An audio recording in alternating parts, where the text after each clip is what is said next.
का स्वदेशी उत्पादन 70 लाख टन बढ़ाने के लिए 6 उर्वरक संयंत्रों का उद्धार किया जा रहा है।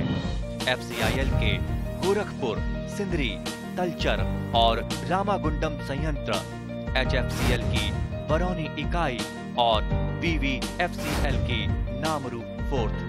सोने पर सुहागा ये है कि देश में अब बनेगा सिर्फ नीम लेपित यूरिया, क्योंकि इससे होगा किसानों का फायदा ही फायदा।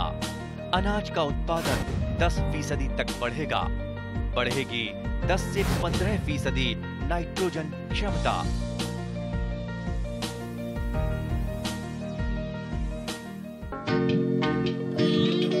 চলিত বৰ্ষত কৃষি ক্ষেত্ৰত বিশেষভাৱে চৰ্চিত এটা বিষয় হৈছে মিলেট।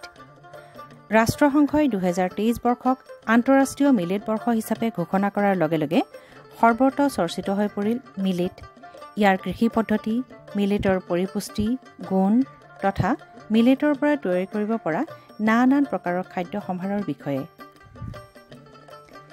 মিলেট বিশেষকৈ কণী ধান আৰু মাৰুৱা নতুবা ৰাগী অতীজৰে পৰা অসমীয়া খাদ্যাভাসৰ অংগ আছিল যদিও ই হৈ পৰিছে সমগ্ৰ ভাৰততে শ্ৰী অন্ন হিচাপে অভিহিত এক 20 শতিকাৰ সৰ্বোত্তম খাদ্যশস্যৰ ভিতৰত অন্যতম।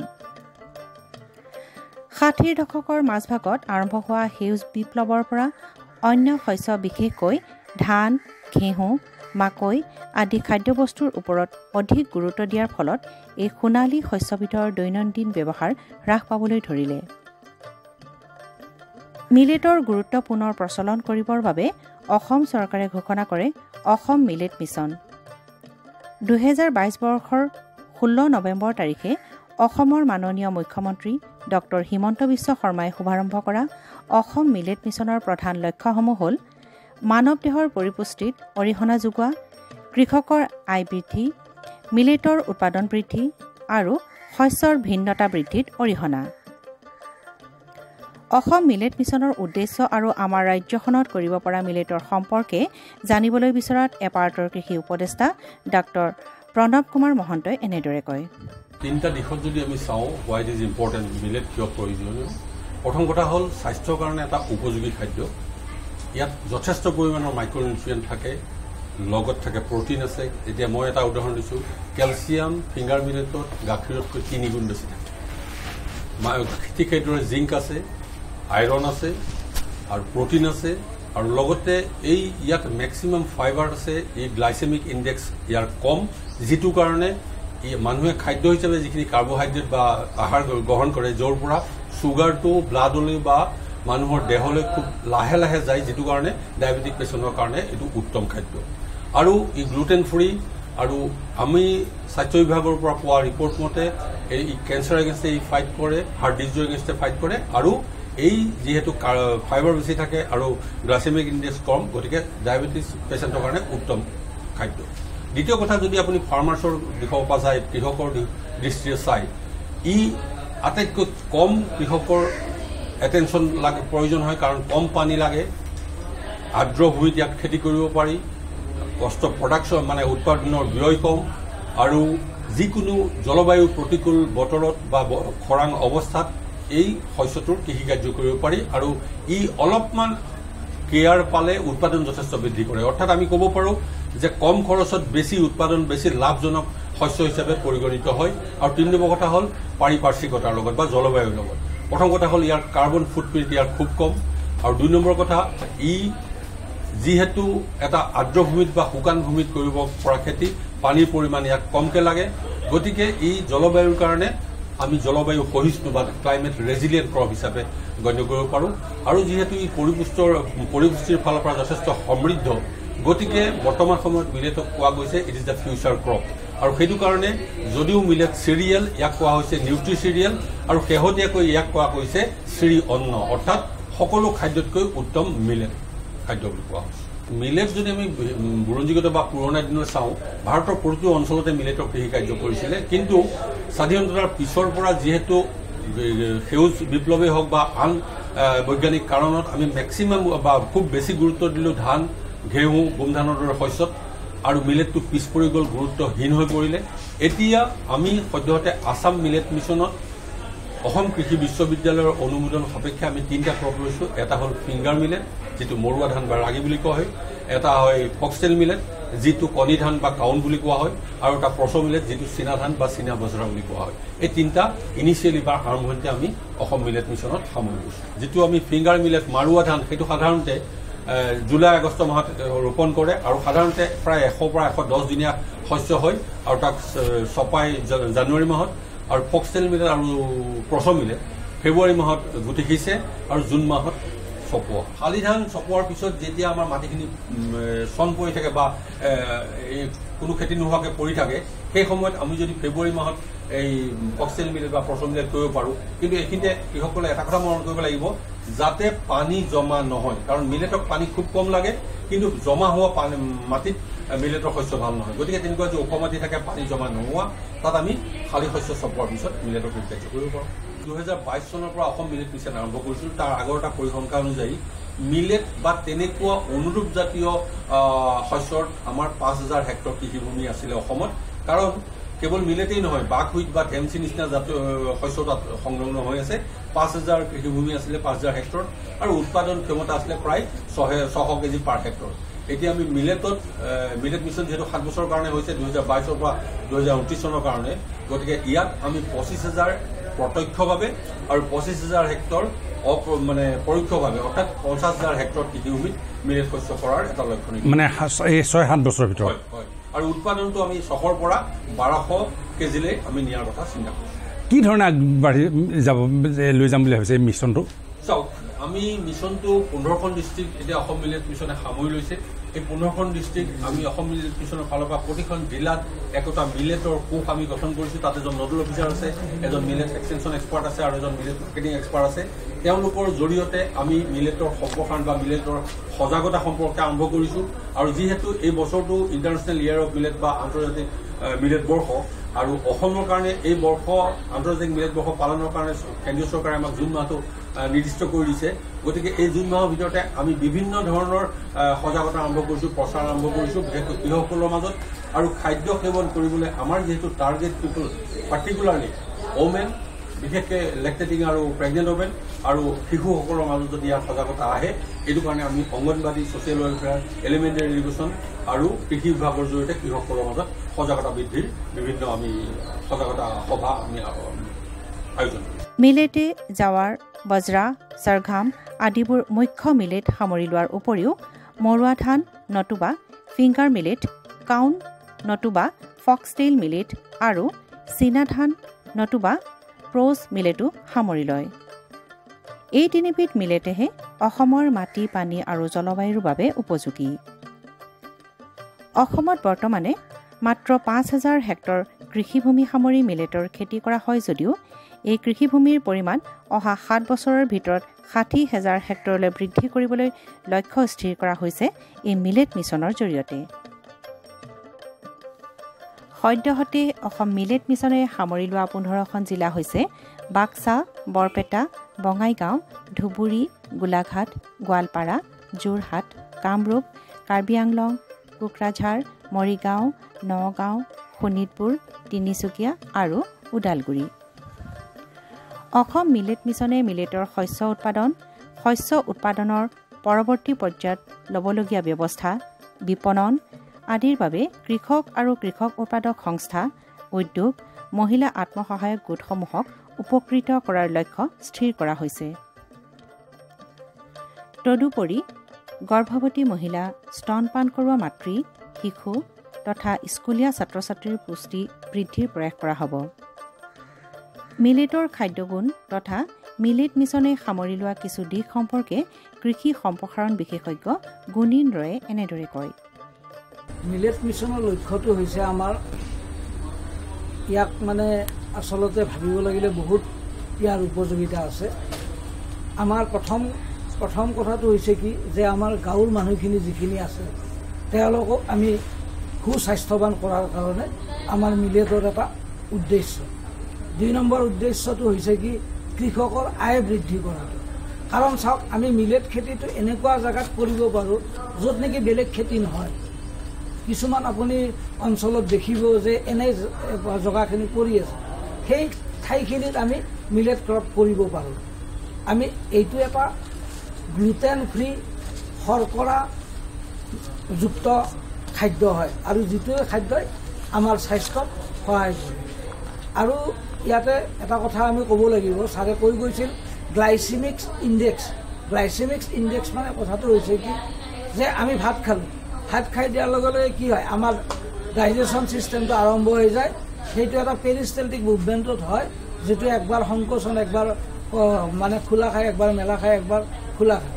কিন্তু আমি মিলেট খালে কি হয়, এই খোলা আৰু মেলাটো কম হয়, যাৰ ফলত আমাৰ গ্লাইচেমিক ইণ্ডেক্সৰ কথাটো মই আপোনাক বুজাব ওলাইছোঁ।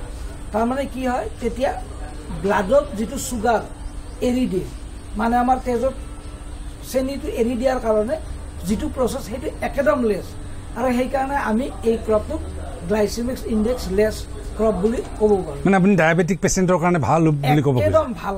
ডায়েবেটিক পেচেণ্টৰ কাৰণে যদি তেওঁৰ চুগাৰ বাঢ়ি আছে, এসপ্তাহ খাব দিয়ক, আপুনি নৰ্মেলত আহি যায়। আৰু এনেকুৱা আছে, চাওক এতিয়া এইটো আপোনালোকৰ প্ৰগ্ৰেমটো যিটো দেখা পাইছোঁ আজি, ইয়াতে ৰেচিপিও বনাব। আগতে আমি আৰম্ভণিটো কৰিছিলোঁ আচলতে 2022 চনৰ পৰা। 2022 চনত যেতিয়া মানে মই প্ৰণৱ মহন্ত ছাৰ, বলজিৎ সিং, এনেকৈ আমি খগেন শৰ্মা ছাৰ, এনে বহুতকেইটা মানুহে আমি লগ হৈ কামটোত আৰম্ভ কৰিছোঁ। তাৰপিছত আমি কেবিনেটত এপ্ৰুভেল পালোঁ। কেবিনেটত এপ্ৰুভেল পাই কিনি 2023 16 নৱেম্বৰত আমাৰ honourable chief minister sir doctor Himanta Biswa Sarma ছাৰে আমাৰ এই আছাম মিলেট মিছনটো মানে উদ্বোধনী কৰে। তাৰে পিছত আমি কি কৰিলোঁ, আমি 22 চনত আমি 620 হেক্টৰ মাটিত ফিংগাৰ মিলেট, যিটো মৰুৱা ধান বুলি কয় আৰু ৰাগী বুলিও কয়, সেইটো আমি খেতি কৰিলোঁ। খেতি কৰি প্ৰথমত এনেকুৱা অৱস্থা হৈছে আমাৰ, আমি নিজে মানে পথাৰত গৈ প্ৰব্লেম পাইছোঁ। ফাৰ্মাৰৰ খেতিয়কবিলাকে কয় যে এইবিলাক কি কৰিম আমি খেতি, এইটো 2 বিঘা মাটি আমাৰ এনেই লষ্ট হৈ যাব, আপোনালোকে কিয় বেচিম, কি কৰিম, এনেকুৱা ধৰণৰ তেওঁলোকৰ ধাৰণা আছে। কিন্তু আমি তেওঁলোকক বুজালোঁ, বহুত এৱাৰনেছ কেম্প কৰিলোঁ, কৰি তেওঁলোকে কৰিলে ঠিক আছে আমি 2 বিঘা মাটিত কৰি চাওঁ। তাৰে পিছত তেওঁলোকে যেতিয়া প্ৰডাকশ্যনটো দেখিলে, আৰু এইটোতো ভাল প্ৰডাকশ্যন হয় আৰু ই কিমান আমাৰ দেহৰ কাৰণে ভাল। চাওক, আপুনি লেক্টেটিং ওমেনক যদি আপুনি এইটো খাদ্য দিয়ে, কিছুমান মাকৰ জন্ম হোৱাৰ পিছতে গাখীৰটো কিছুমানে নাপায়। আমি যদি তেখেতক প্ৰেগনেঞ্চিৰ পৰা আমি মিলেট ক্ৰপটো দিব পাৰোঁ, তেতিয়াহ'লে তেওঁৰ গাখীৰৰ প্ৰব্লেমটো নহয়। 2 নম্বৰ কথা হৈছে কি, ইয়াতে কেলছিয়াম বহুত বেছি পৰিমাণে আছে। কেলছিয়ামটো আমাৰ বাচ্চা, ৰিচাৰ্চে এইটোও কৈছে 5 মাহৰ বাচ্চাৰ পৰা যদি 6 বছৰ বয়সৰ বাচ্চালৈকে আপুনি মিলেটৰ শস্য খুৱাব পাৰে, তেওঁৰ বডিৰ ইমিউনিটি ছিষ্টেমটো এনেকুৱা হ'ব, বেলেগ বেমাৰে তেওঁক আক্ৰমণ কৰিব সহজে নোৱাৰিব। গতিকে এনেকুৱা উদ্দেশ্য আমি হাতত লৈ মিলেট মিছনটোৱে এতিয়া আগবঢ়াই গৈ আছোঁ। আৰু ক'বলগীয়া কথা কি, এতিয়া আমাৰ পথাৰত যিটো ফক্সটেইল মিলেট, যিটো কণী ধান, সেই কণী ধানটো আমি পথাৰত খেতি কৰি আছে। সেইটো আমাৰ হাৰভেষ্ট হ'ব জুলাই মাহত লাষ্টৰ ফালে। আৰু এতিয়া খেতিয়কবিলাকৰ ঘৰত গ'লে তেওঁলোকে আমাক আগৰ সেইটো নহয় যে বৰ বঢ়িয়া আপোনালোকে আমাক দিছে। এতিয়া চাওক, মৰিগাঁৱত কপিলি বুলি এটা FPC আছে, সেই কপিলি FPCটোৱে নিজেই তেওঁলোকে, তাৰমানে প্ৰথম কথাটো হৈছে কি, আপোনালোকে এটা কথা মন কৰিছে নে নাই, আমাক এটা মেচিন হ'লে আমি বহুত প্ৰডাক্ট বনাব পাৰোঁ, যিটো হাস্কিং মেচিন বুলি কয়। আমাৰ সেইটো যেনেকৈ ৰাইচ ব্ৰেণ্ডটো উলিয়াই দিওঁ যে আমাৰ ৰাইচৰ ক্ষেত্ৰত যেতিয়া মিলিং কৰোঁ, ৰাইচ ব্ৰেণ্ডটো উলিয়াই যোৱাৰ পাছত আমাৰ চাউলটো থাকি যায়। সেই চাউলটো থকাৰ পিছত আমি সেই চাউলটোৰ পৰা আমি কি কৰিব পাৰোঁ, তাক গ্ৰাইণ্ডিং কৰি পাউডাৰ ফৰ্মলৈকে লৈ যাব পাৰোঁ। পাউডাৰ যেতিয়া হৈ যাব, পাউডাৰ হোৱাৰ পিছত আপুনি ধৰক ৰুটি খাব খুজিছোঁ, আধা ৰুটি লওক, আধা মিলেট লওক, লৈ কিনি আপুনি ধুনীয়াকৈ বনাওক, সেইটো আপুনি ৰুটি হিচাপে খাব পাৰে। অসম মিলেট মিছনে কেৱল যে শস্য উৎপাদনী ব্যৱস্থাতে সীমাবদ্ধ হৈ আছে তেনে নহয়, বৰং সম্পূৰ্ণ মূল্য শৃংখল সামৰি উৎপাদিত মিলেটৰ ৰন্ধন প্ৰণালী, মিলেটৰ পৰা তৈয়াৰ কৰিব পৰা বিভিন্ন সামগ্ৰী, গ্ৰামাঞ্চলৰ মহিলা আৰু শিশু পৰিপুষ্টি আদি দিশবোৰৰ ওপৰতো গুৰুত্ব দিয়া হয়। তদুপৰি অসম মিলেট মিছনে যে কেৱল কৃষি ক্ষেত্ৰতে সীমাবদ্ধ হৈ আছে তেনে নহয়, মহিলা আৰু শিশু বিকাশ বিভাগেও মিলেটৰ পৰা প্ৰস্তুত কৰিব পৰা বিভিন্ন সামগ্ৰীসমূহ জনপ্ৰিয় কৰি তুলিবলৈ প্ৰয়াস কৰি আহিছে। ইয়াৰ অংশ হিচাপে 13 আৰু 14 জুন তাৰিখে খানাপাৰাৰ কৃষি চৌহদত দুদিনীয়াকৈ অনুষ্ঠিত হৈ যায় মিলেটৰ পৰা প্ৰস্তুত কৰিব পৰা পৰিপুষ্টি গুণসম্পন্ন খাদ্য সামগ্ৰী প্ৰস্তুতকৰণ সম্পৰ্কীয় প্ৰশিক্ষণ কাৰ্যসূচী। মহিলা আৰু শিশু বিকাশ সঞ্চালকালয়ৰ দ্বাৰা আয়োজিত এই কাৰ্যসূচীৰ মূল লক্ষ্য আছিল সক্ষম অংগনবাদী আৰু পোষণ অভিযানে সামৰা 6 বছৰ তলৰ শিশু, গৰ্ভৱতী মহিলা, স্তনপান কৰোৱা মাতৃ আৰু 14 পৰা 18 বছৰৰ ভিতৰত কিশোৰীৰ স্বাস্থ্য আৰু পৰিপুষ্টিৰ বিকাশ। ৰাজ্যখনৰ 200 ছুপাৰভাইজাৰ আৰু 80,000 অংগনবাদী কৰ্মীৰ জৰিয়তে মিলেটৰ উপকাৰিতা তথা ইয়াৰ পৰা প্ৰস্তুত কৰিব পৰা খাদ্য সম্ভাৰ জনপ্ৰিয় কৰি তুলিবলৈ প্ৰয়াস কৰিছে মহিলা আৰু শিশু বিকাশ সঞ্চালকালয়ে। মহিলা আৰু শিশু বিকাশ সঞ্চালক শ্ৰী বিভাস মোদীয়ে মিলেটৰ পৰা প্ৰস্তুত কৰিব পৰা বিভিন্ন সামগ্ৰী আৰু ইয়াৰ গুণাগুণ তথা প্ৰয়োজনীয়তা সম্পৰ্কে জানিবলৈ দি এনেদৰে কয়। আমি ইণ্টাৰনেশ্যনেল ইয়াৰ অফ মিলেটৰ লগত সংগতি ৰাখি আমি অসমৰ মহিলা আৰু শিশু বিকাশ বিভাগে যোৱা কেবিনেটৰ সিদ্ধান্ত মৰ্মে প্ৰত্যেক অংগনবাদী যিসকল আমাৰ টাৰ্গেটেড বেনিফিচিয়াৰী আছে, যেনেকৈ শিশুসকল, প্ৰেগনেণ্ট মহিলাসকল, লেক্টেটিং মাদাৰ আৰু এডলচেণ্ট গাৰ্ল চাইল্ড, তেওঁলোকে যাতে সুষম আহাৰ এটা আমি দিব পাৰোঁ। কাৰণ আমাৰ বিভাগৰ মেণ্ডেট হৈছে যে মেল নিউট্ৰিশ্যন যিটো অপুষ্টিটো দূৰ কৰিব লাগে। ভাৰতবৰ্ষৰ প্ৰধানমন্ত্ৰীয়ে যেনেকৈ কৈছে যে মিলেটটো হৈছে শ্ৰী অন্ন, তাত আমি চাউল আৰু ঘেঁহু এই দুটাৰ লগত আমি মিলেটৰ এটা কম্পেৰেটিভ ষ্টাডি যোৱা বছৰ কৰা হ'ল আৰু এগ্ৰিকালচাৰ বিভাগৰ এপাৰ্টৰ লগত আমি বহুতখিনি যোগাযোগ কৰি তেওঁলোকৰ পৰা বিভিন্ন কথা আমি জানিব পাৰিছোঁ আৰু অসম মিলেট মিছনৰ বিভিন্ন বিষয়ববীয়া আৰু কৰ্মকৰ্তাসকলে আমাক এই সম্পৰ্কে বহুতখিনি জ্ঞান উপলব্ধ কৰাইছিল। তাৰ ওপৰত ভিত্তি কৰি আমি চৰকাৰৰ আগত এটা প্ৰস্তাৱ দাঙি ধৰিছিলোঁ যে আমি শিশুসকলক বা মহিলাসকলক যিখিনি খাদ্য বিভাগীয় তৰফৰ পৰা দিয়া যায় সেই প্ৰডাক্টবোৰৰ লগত আমি মিলেট সংমিশ্ৰণ কৰি যাতে প্ৰত্যেক শিশু মহিলাসকলৰ দেহত যিটো আমাৰ ৰক্ত স্বল্পতা, আইৰণ ডেফিচিয়েঞ্চি বা আমাৰ যিটো কেলৰিক ভেলু আমি এজ পাৰ মেণ্ডেট 600 কেলৰি আৰু 12 গ্ৰাম প্ৰটিন তাত দিব লাগে। আমি যেতিয়া গোটেইটো বস্তু আমি যেতিয়া দেখিলোঁ যে কেলছিয়াম, ফছফৰাছ গোটেই ফেক্টৰবোৰতেই দেখা যায় যে মিলেট সেই ক্ষেত্ৰত বহুতখিনি বেছি অৱদান আগবঢ়াব পাৰে। তো আৰু ইয়াত আৰু এটা কথা আছে, ধৰক এনেই আমি ক'ব পাৰোঁ যে আমাৰ যিটো মাটিমাহত যদিও আপোনাৰ তাৰ সম্ভাৰটো বহুত বেছি, কিন্তু আমাৰ যিটো এমিনো এচিডে সেইটো কিমানখিনি একচেপ্ট কৰিব পাৰে। তো মিলেটৰ ক্ষেত্ৰত দেখা যায় যে এবজৰ্পশ্যন হায়েষ্ট। সেইকাৰণে এই গোটেইখিনি কথা চালি জাৰি চাই যাতে আমি এই অপুষ্টি দূৰ কৰিব পাৰোঁ, আমাৰ দুই ধৰণৰ খোৱাত, ৰাতিপুৱা যিটো আমাৰ ঘৰত যিটো নিয়ে টেক হোম ৰেচন আৰু অংগনবাদী চেণ্টাৰত বাচ্চা শিশুসকলক যে ৰান্ধি যিটো খুৱায় তাত আমি প্ৰত্যেক প্ৰডাক্টৰ লগত 15% মিলেট আমি সংযোজন কৰি নতুন এটা প্ৰডাক্ট বনোৱা হৈছে, য'ত এতিয়া ISI চাৰ্টিফাইড হৈ ফাচাই চাৰ্টিফিকেট হ'ব। এই পেকেট হিচাপে আমি প্ৰত্যেক চেণ্টাৰত পঠিওৱাৰ ব্যৱস্থা কৰিছোঁ আৰু আমি আশা ৰাখিছোঁ যে অনাগত দিনত এটা সুদূৰ প্ৰসাৰী এফেক্ট আমি ইয়াৰ পৰা দেখা পাম। সেইকাৰণে ইণ্টাৰনেশ্যনেল মিলেট ইয়াৰৰ লগত সংগত ৰাখি আমাৰ মহিলা আৰু শিশু বিকাশ বিভাগে এই প্ৰডাক্টখিনি লঞ্চ কৰিছে। ধৰক এতিয়া আমি যে নতুনত্ব এটা আনিছোঁ, এতিয়া আমাৰ প্ৰায় 60,000ৰ ওপৰত অংগনবাদী সহায়িকাসকল আছে বা আমাৰ প্ৰায় 2,000ৰ ওপৰত মুখ্য সেৱিকা আছে। তেওঁলোকে ঠিক কেনেকৈ গম পাব যে এই মিলেটৰ উপকাৰিতা কি বা এই মিলেটৰ দ্বাৰা আমি ধৰক 3 ধৰণৰ মিলেট আমি এতিয়া সদ্যহতে ব্যৱহাৰ কৰি আছোঁ। এই মিলেটবোৰৰ সংমিশ্ৰণত যিখিনি আমি প্ৰডাক্ট পাইছোঁ এইখিনি আমি এটা ৰেচিপি কম্পিটিশ্যন টাইপো মানে পোষণ পাকোৱাৰাত কৰিছিলোঁ যে এই মিলেট দি কেনেকৈ আপুনি বৰফি বনাব, মিলেটৰ পায়স কেনেকৈ হ'ব, মিলেটৰ দ্বাৰা আপুনি কি কি আনুষংগিক বস্তু, কোনোবাই লাড্ডু বনাইছে, কোনোবাই বৰফি বনাইছে, কোনোবাই কেক বনাইছে।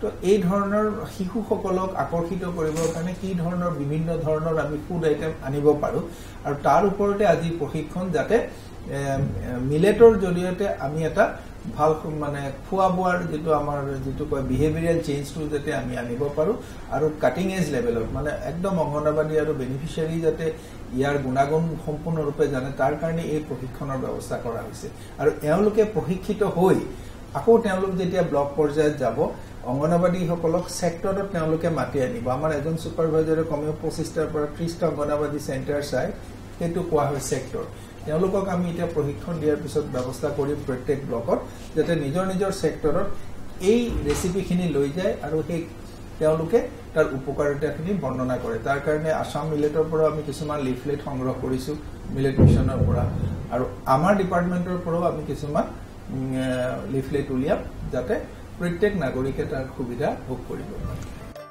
মহিলা আৰু শিশু বিকাশ সঞ্চালকালয়ৰ অধীনৰ বিভিন্ন জিলাৰ ছুপাৰভাইজাৰসকলৰ মাজত অনুষ্ঠিত দুদিনীয়া প্ৰশিক্ষণৰ মূল লক্ষ্য আছিল এইসকল জিলা পৰ্যায়ৰ মহিলা কৰ্মচাৰীক মাষ্টাৰ ট্ৰেইনাৰ হিচাপে গঢ়ি তুলি পৰৱৰ্তী পৰ্যায়ত অংগনবাদী কৰ্মীসকলক প্ৰশিক্ষণ প্ৰদান আৰু মহিলা আৰু শিশুৰ পৰিপুষ্টি নিশ্চিতকৰণ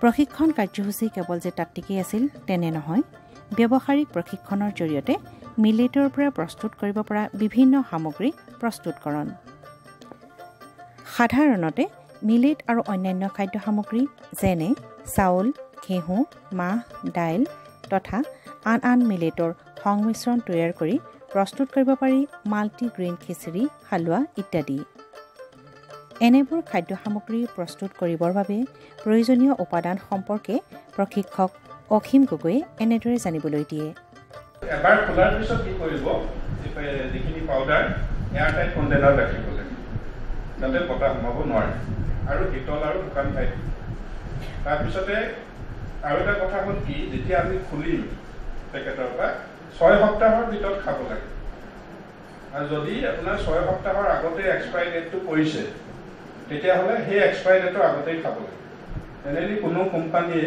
আমাৰ বুলিয়ে নহয় তেওঁলোকে প্ৰডাক্টটো তেওঁলোকৰ কাৰখানাত বনোৱাৰ পিছত উৎপাদন কৰাৰ পিছত লগে লগে পঠাই দিয়ে ধৰি লওক সেইকাৰণে আপোনালোকে 15 দিনৰ পিছত পালে এমাহৰ পিছত পালে ইমানেই থাকিব তেতিয়া সেইকাৰণে ইমান বৰ ম্যাদ উকলি নাযায় তথাপি কথাটো কৈছোঁ কেতিয়াবা অকণমান দুদিনমান আগৰো দিব পাৰে তেওঁলোকৰ ষ্টৰেজত থকা আৰু যিখিনি ইয়াতে কথা আছে তেখেতৰ ওপৰত যে লিখা আছে যিমানখিনি পৰিমাণটো লিখা আছে তাতকৈ নৰ্মেল ক্ষেত্ৰত যদিহে স্বাস্থ্যকৰ্মীয়ে নকয় তেতিয়াহ'লে তাতকৈ বেছি ব্যৱহাৰ কৰিব নালাগে কাৰণ কেলৈ এইটো হাইলি কনচেনট্ৰেটেড মানে ঘনীভূত কনচেনট্ৰেটেড হোৱাৰ কাৰণে কি অতিপাত শুকান ইয়াততো পানী নাথাকে সেইকাৰণে পানী নথকাৰ কাৰণে কি হয় যে শৰীৰৰ হজম প্ৰক্ৰিয়াটো হজম নহ'বও পাৰে যিখিনি দিবলৈ পেলাই সেইকাৰণে তেনেকৈ আৰু লগতে পৰিষ্কাৰ পৰিচ্ছন্নভাৱে প্ৰস্তুত কৰিবতো আমি সকলোৱে জানো এইটো নকলেই হ'ব পৰিষ্কাৰ পৰিচ্ছন্নতা এটা মানে গুৰুত্বপূৰ্ণ পইণ্ট আৰু তাৰ লগত আৰু এটা কথা আহি গ'ল যে পাতলকৈ খুৱাব নালাগে পাতলকৈ খোৱালেও আমাৰ উদ্দেশ্যবিলাক সফল নহ'ব যিটো অনুপাত বডিয়ে পাব লাগিছিলে শৰীৰে যিখিনি মানে নিউট্ৰিশ্যন পাব লাগিছিলে পাতলকৈ খুৱাইলে নাপালে তেতিয়া আমি ধৰি লওক মেইনলি চাইল এটাকে আমি যেনেকৈ দিবলৈ কৈছোঁ তেনেকৈ যদি দিয়া নাই নৰ্মেল চাইল এটাৰ নিচিনা খুৱাইছোঁ তেতিয়া তাতো ওজন বৃদ্ধি কেতিয়াও নহ'ব ব্যৱহাৰিক প্ৰশিক্ষণত মিলেট ৰেচিপি তৈয়াৰ কৰিব পৰা কোম্পানীৰ জৰিয়তে খিচিৰি আৰু চুজি হালোৱা আদি প্ৰস্তুতকৰণ সম্পৰ্কে প্ৰশিক্ষণ প্ৰদান কৰে ৰেচিমা উদ্যোগৰ নীলেশ আগৰৱালাই চুজি হালোৱা সাধাৰণতে তৈয়াৰ কৰা হয় মিলেটৰ সংমিশ্ৰণত একেদৰে মাল্টিগ্ৰেইনৰ জৰিয়তে তৈয়াৰ কৰিব পাৰি খিচিৰি দাইল খিচিৰিৰ বাবে প্ৰয়োজনীয় সামগ্ৰীসমূহ হ'ল চাউল দাইল সয়াবিন মিলেট মছলা তেল ইত্যাদি ঠিক একেদৰে ৰাগী হালোৱা আৰু ৰাগী লাড়ু তৈয়াৰ কৰা পদ্ধতি সম্পৰ্কে প্ৰশিক্ষণ প্ৰদান কৰে আসমা খান চৌধুৰী আৰু ইপসিতা অধিকাৰীয়ে किसान भाइयों गांठ बांध लो बहुत है काम की समृद्धि के पैगाम की मिट्टी के मिजाज को समझो मिट्टी के हर रास समझो मिट्टी की तुम जांच कराओ, मुफ्त सॉइल हेल्थ कार्ड ले जाओ। कभी मुनासिब बीज लगाओ, सही किस्म की खाद ले आओ, जितनी जरूरी उतनी डालो, सही मात्रा खुद पहचानो, इसको अपना मंत्र बना लो, मिट्टी की सेहत तो जानो। बात बहुत है काम की, कम लागत अधिक वरदान की, किसान भाइयों गांठ बांध लो। आज ही मिट्टी की जांच कराएं, राज्य सरकार के कृषि अधिकारी से संपर्क करें और मुफ्त में सॉइल हेल्थ कार्ड पाएं। कृषि और किसान कल्याण मंत्रालय द्वारा किसान हित में কৃষকসকলৰ বিভিন্ন সমস্যাৰ সমাধানৰ লগতে শেহতীয়া প্ৰযুক্তি আৰু প্ৰয়োজনীয় আনুষংগিক দিশৰ বিষয়ে জানিবৰ বাবে চাবলৈ নাপাহৰিব কৃষি দৰ্শন। প্ৰচাৰিত হয় প্ৰতি সোমবাৰৰ পৰা শুকুৰবাৰলৈ সন্ধিয়া 5:30 বজাৰ পৰা 6 বজালৈ।